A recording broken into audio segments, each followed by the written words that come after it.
শোণিতপুৰ জিলাৰ ৰঙাপাৰাত মহান দাৰ্শনিক আৰু চিন্তাবিদ স্বামী বিবেকানন্দৰ জন্ম জয়ন্তী উপলক্ষে বৰ্ণাঢ্য কাৰ্যসূচীৰে ৰাষ্ট্ৰীয় যুৱ মহোৎসৱটি অনুষ্ঠিত হয়।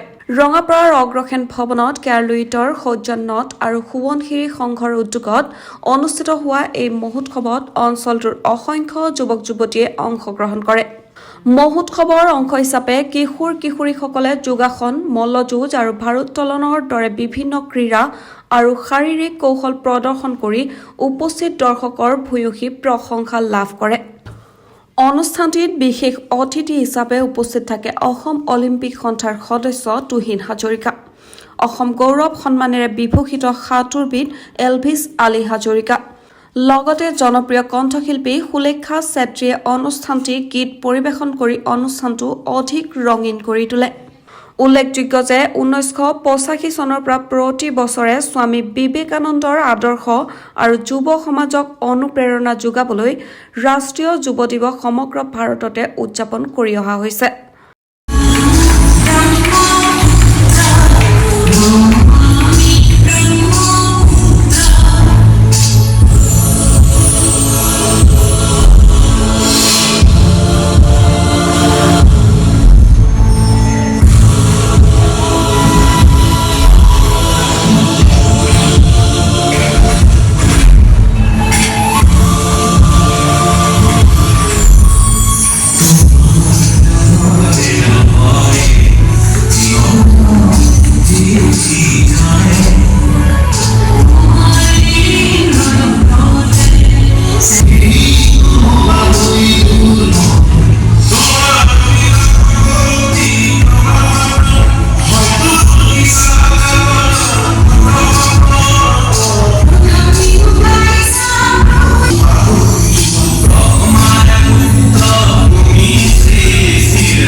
দাৰ্শনিক চিন্তাবিদ আৰু আমাৰ যুৱ প্ৰজন্মৰ আজি কিবা যুগ যুগ ধৰি আমাৰ যুৱ প্ৰজন্মৰ অনুপ্ৰেৰণাৰ উৎস বুলি আমি কওঁ স্বামী বিবেকানন্দৰ জন্মজয়ন্তী উপলক্ষে আজি গোটেই দেশতে যুৱ দিৱস উদযাপন হৈ আহিছে। সেই উপলক্ষে আমাৰ সোৱণশিৰি যুৱ সংঘ আৰু কেয়াৰ লুইটৰ সৌজন্যত তথা আমাৰ ৰাঙাপাৰাৰ বিশিষ্ট নাগৰিক সমাজকৰ্মীৰ সৌজন্যত ইয়াতে দিনতীয়া কাৰ্যসূচীৰ আয়োজন কৰা হৈছে। আৰু আমি ইতিমধ্যে দেখিলোঁ, আপোনালোকে দেখিলে ইয়াত যুৱকসকলে ৰাঙাপাৰাৰ যিসকল ইয়াতে প্ৰতিভাৱান যুৱকে নিজৰ নিজৰ প্ৰতিভা প্ৰদৰ্শন কৰিলে। ইয়াত ক্ৰীড়াৰ ক্ষেত্ৰত ৱেইট লিফটিং, ৰেষ্টলিং, লগতে যোগাৰ যি আজি যোগাৰ প্ৰদৰ্শন কৰিলে গোটেই আমাৰ বৃহত্তৰ ৰঙাপাৰা অঞ্চলৰ। লগতে আজিৰ এই অনুষ্ঠানত আমাক উপস্থিত থাকি উৎসাহিত কৰিলে LV চালি হাজৰিকা অসম সৌৰভ আৰু সুৰেখা চেত্ৰী গায়িকা, জনপ্ৰিয় গায়িকা আমাৰ সকলোৰে চিহ্নিত সুৰেখা চেত্ৰীয়ে। গতিকে খুব সুন্দৰ অনুষ্ঠান। ইয়াত যুৱক যুৱতীসকল, ৰাঙাপাৰা অঞ্চলৰ যুৱক যুৱতীসকল উপস্থিত হ'ল আৰু চিত্ৰাংকন প্ৰতিযোগিতাও ইয়াত অনুষ্ঠিত হৈছে। গতিকে আমি আশা ৰাখিম আগন্তুক দিনত আমাৰ এইদৰে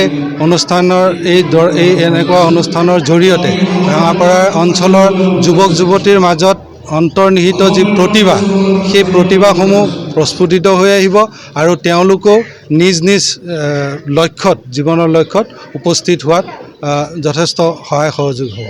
ধন্যবাদ। News desk, news wide Assam.